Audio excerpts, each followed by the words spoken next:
Good evening, and welcome back to my wacky weirdo movie hour, I guess you could say.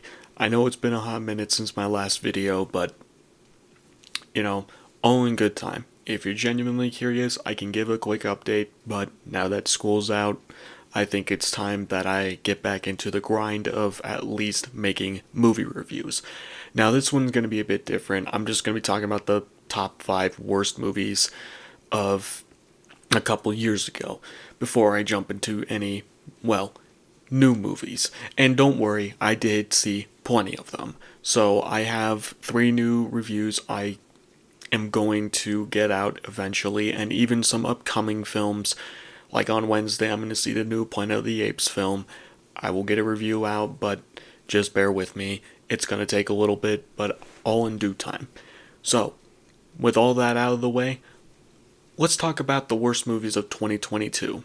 2022 was an interesting year. We got some banger of a films. We got The Batman, which taught me that Robert Pattinson can be in a decent movie, other than The Lighthouse. He's been in other plenty of films, but, you know. Jordan Peele made a banger of a film, which I didn't think he would pull off. Blumhouse made a pretty decent horror film. There were plenty of good movies, but there were also plenty of bad movies. And case in point, there are 5 that were significantly worse than I thought they would be. And I've had some pretty good moments and bad moments throughout my life in this year. It was the year that I graduated. But it was also the year I went through one of the worst moments of my life, being the breakup. That, and also being born was also the worst moment of my life, because, I'm here. But you know what? That's besides the point. Let's get into most of the movies that were pretty bad this year. So, no promises. I may go into a 40-minute rant, but no promises. So, this is probably the most praise I'm going to give any of the movies on the list, but the first one we have coming in at number 5 is Moonfall. This movie I unironically actually loved. Now, I don't know if I normally don't score movies anymore. I try to go in optimistically and I just say whether or not I like it, I'm in the middle, or I dislike it strongly. That's how I react to movies. But if I had to score a film, I don't know whether to give this, an A plus or an F minus. This movie is just a perfect bad movie. It just goes off the rails, but it's done in a fun way. And it's Roland Emmerich too, who made Independence Day, that 90s Godzilla film, and a bunch of other 2012 Day After Tomorrow, basically just makes big budgeted disaster films. And for the most part, they're either okay, terrible, or just absolutely unwatchable. This one falls into the category of just being just plain fun. It's still bad, but at least you can have fun with it. And the ending just goes off the wall. I mean, I can't even go too in detail with it because it just goes off the rails. I mean, we're talking like future humans making the moon, and the moon, essentially, yeah, I can't even explain it. It'd be like recollecting a dream that I had. So, with that said, this movie I unironically love. It was so much fun seeing this. And I watched this during winter break of last year, and it was absolutely just amazing. Just a perfect mess of a bad film. Like, it is just beautifully, like, it is like, I don't know how to explain it. It's like looking at dog shit, but it's the most beautiful, refined dog shit that you could think of. It is such a gloriously awesome bad movie. So, with that said, that's probably the most praise I can give the film. Maybe I'll get a review out so I can go more in detail with it, but I'm going to keep most of these brief. With the last two, I'm not sure, but I will try my best. Okay, let's move on to the next one. Coming in at number 4 is the Texas Chainsaw Massacre from Netflix. Boy howdy, was this movie absolutely a stinker, essentially. It was terrible. Not only does this film just absolutely unneeded, it tries to go the Halloween 2018 route, as with a number of horror movies, because Halloween 2018 was a success. And just because that movie was a success doesn't mean they have to keep doing it with all these horror franchises. This movie, so obviously it's set in the modern day. Like, we're talking electric cars, issues of like themes of racism, school shootings, and just all these modern ideas thrown into the Texas Chainsaw Massacre just universe. And the plot is just nonsensical. And it could work, but they just do nothing with it. It's just nonsensical. Like, I actually this movie's 80 minutes, but I swear, it felt much longer. I got bored, like, within 40 minutes, because I just did not care about anyone. All the characters, except the main character intentionally, was the only likable character. And so many of the characters face, like, injuries that, now look, I'm not going to say that I could survive any of these. I'm not an expert. I'm no doctor. I'm just trying to get into nursing and so far not doing good at it. But, you know, I'm no expert, but I can say with a high degree of certainty that most of the injuries that the characters face, they would be dead. But that's just my cup of tea. That's just my, view on it. But also on top of that, they try to bring back Sally from the original film. She has nothing to do here. She essentially, like, they try to go in with a Jamie Lee Curtis type of, like, action heroism moment, but it just falls flat on its face. Literally falls flat, because when she goes to attack Leatherface, she literally just gets absolutely, like, just pummeled. Like, I honestly laughed, like, in embarrassment, the fact that she just absolutely just got, like, swatted away by Leatherface, because, you just have, like, this, geriatric woman come after you when this guy with the chainsaw is, he has the higher ground. It is just, it is just boring. And the movie ending is also just, like, they try to pull a shock and horror and also reference the original film, but it falls flat. It is terrible. Absolutely terrible. And they even work in an electric car, so I won't spoil it. I will spoil it. I changed my mind. One of the characters, when they're driving off in their electric car, Leatherface pops out, grabs one of the characters, decapitates her, and as the self-driving car is, driving away and the other characters screaming and crying, Leatherface, swings it around like in the original film, and then the film just ends. It is the most abrupt. It is so bad. I can't quite explain it, but it made me so furious. That's how they decided to end it. And I'm not even going to go into, again, if you want me to, I can make a separate review so I can go more deep into this, but I'm not even going to get into the whole party bus scene and one of the characters, holding up a phone and saying, "You try anything, you're canceled, bro," and then he gets his, lungs ripped out of his throat. So, I'm not even going to go too deep into this. It's already been 4 freaking minutes. I'm going to move on to the next one. And coming in at number 3 is Morbius. I mean, what do I even need to say about the film that hasn't been said? I mean, everyone considers this like a perfect bad movie. I just think it's bad. Like, it is just generic. Like, the biggest thing that I hate about this movie is how bland and generic it is. The villain is boring. If I had to think of the most average, basic Marvel film, this would be it. Like, it is just spectacularly bad. Like, the villain itself, besides Matt Smith absolutely pouring his heart out, having a time of his life, especially when he's, like, dancing in the dressing room and, showing off his muscles, that's the only moment where I truly had fun. Otherwise, Nothing in this movie stands out. Apart from the ending I'll get into. I debated about not spoiling it, just like with the last. But, I'm just gonna go right into it. So in the end, it tries to pull the No Way Home route and insert Vulture into the Sony universe and say, hey, I know a guy named Spider-Man. Maybe we can team up. So they're trying to set up a Sinister Six, but it's poorly dubbed. Michael Keaton looks like he doesn't even care. He's even went out of his way to say he doesn't even care.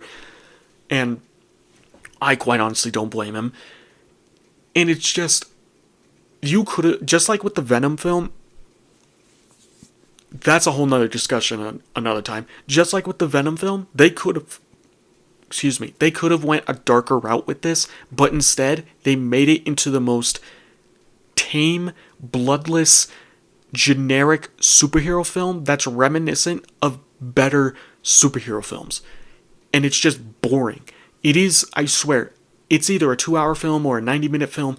I could care less. I'd even look at the runtime or care. And I rewatched this literally a day ago just to see if there was anything redeeming about it. But there's nothing here redeeming about it. So with that said, let's move on to the next one. Now I got a fair warning about these next two. I'm going to be ranting. I'm going to try and make them as brief as I can, but I'm going to be so livid with these next two, I'm not even sure how long it's going to run for. Okay, here we go. Coming in at number 4 is Jurassic World Dominion. Now this movie, if you've watched my review, I tried to stay, you already know my thoughts on these. These last 2 reviews I've already made reviews on, but I'm just going to say, like, this movie is just terrible. Not only did the trailer lie to you about what this film was going to be about, but it is just, I was so mad. And on top of that, just like I said at the end of my review, I almost fell asleep in this film. And that's not an exaggeration. Despite it being like a double date moment, and even the girlfriend I was dating at the time said that, oh, it was silly, but I liked it.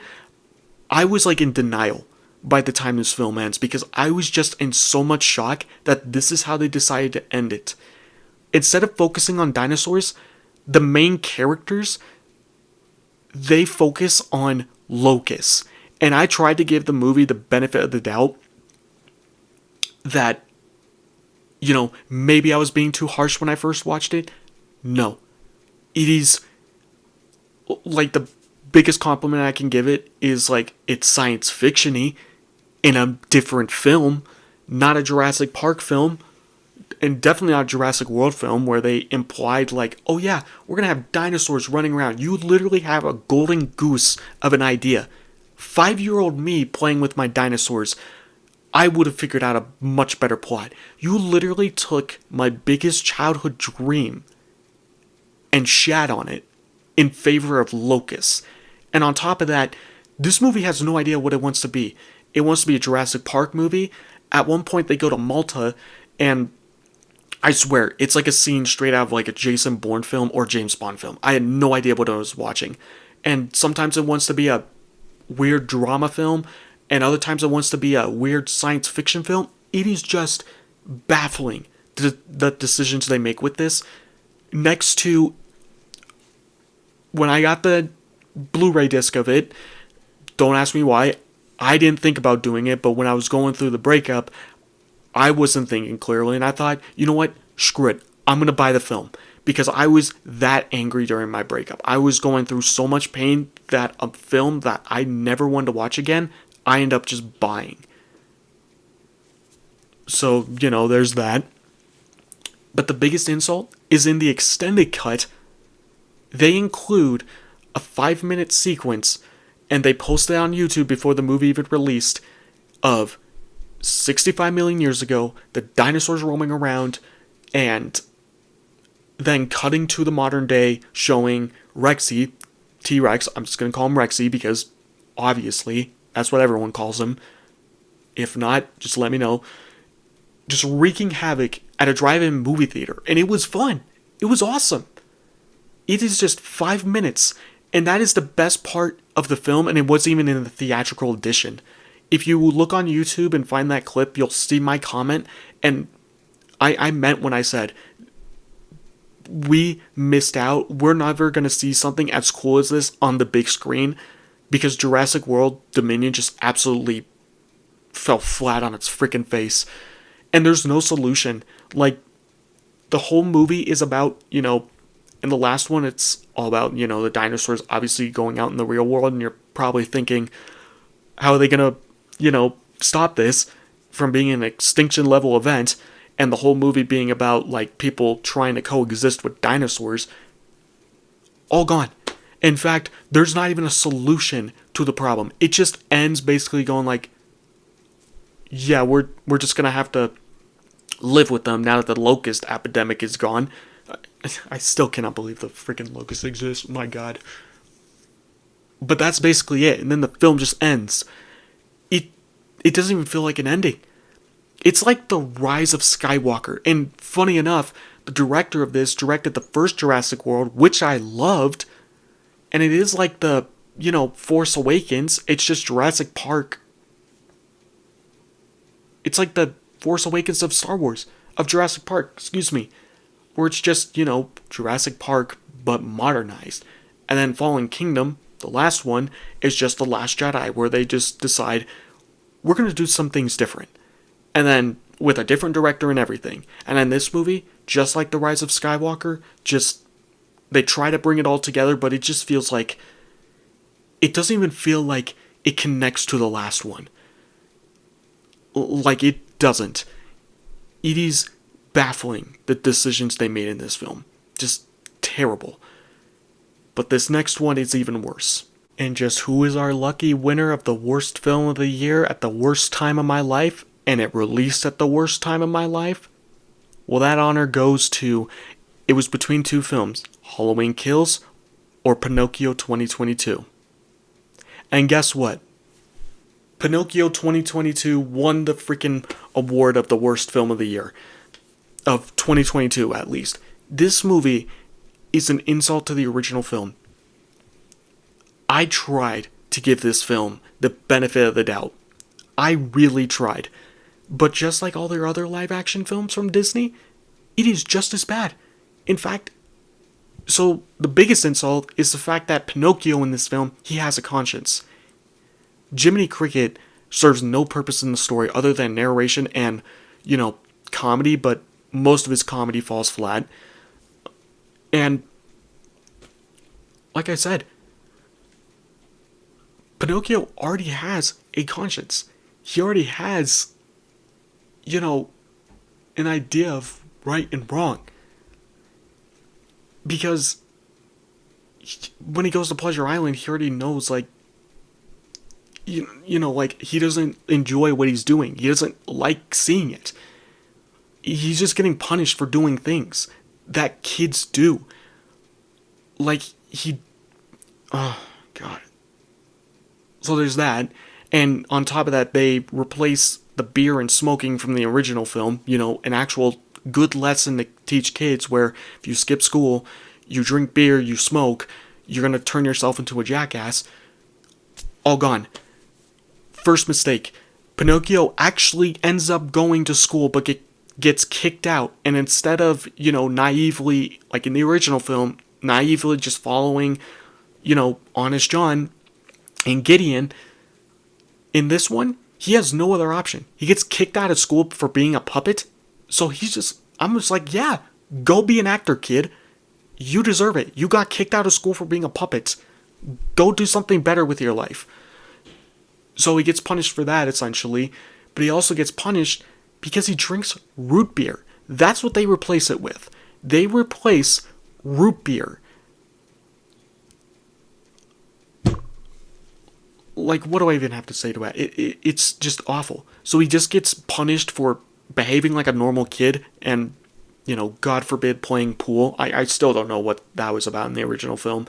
Pool's not a bad game. I liked that as a kid. I played the app version. But, I guess I am kind of a jackass now, so, doesn't make too much sense, but still. What else? The CGI, for the most part, is just absolutely, like, Cleo, the fish, looks, Figaro, you could have literally just gotten a real cat and maybe with CGI enhancements. Nope, they CGI'd the whole lot on all the characters. On top of that, Geppetto's clocks being references to other Disney films, it is just so unnecessary. It is, and they throw it in as like a quick little Easter egg. It's not, it's kind of like a, oh hey, I know that film. It's like, we know, Disney, you made it. Leave it alone. But they don't. This film makes me want to like pull my hair out because I don't know why they remade it. It does not need to be remade. It is one of my favorite Disney films of all time. And what do? They remake it for no reason. There is no reason to remake it unless you're going to make it better. They could have went with the source material route or just like with the Guillermo del Toro one that came out in December, which is arguably the better one. You could have done so much with this story, and you decided to not only remake it entirely, but also take away any sort of like values being learned. Even down to the point of like Pinocchio using his lies to help him get out versus, lying and learning his lesson from it and saying lying is bad, I shouldn't lie. No, in this one, he lies to get out of his predicament. That's not a good lesson to teach kids. It's not.